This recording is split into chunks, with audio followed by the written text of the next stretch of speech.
قناة الزمالك ومرتضى منصور وكل هزاز الرؤوس بيصيحوا من امبارح ومن اول امبارح ومن اول امبارح على فكرة ان هم هينسحبوا من البطولة لو ما توقفش كهرباء.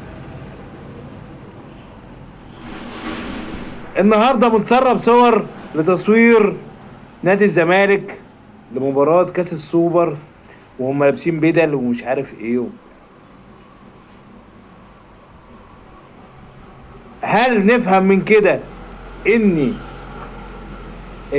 الزمالك هيلعب الماتش وان كهربا بكره هيطلع قرار بايقافه؟ على العموم بكره الظهر كل شيء هيبان.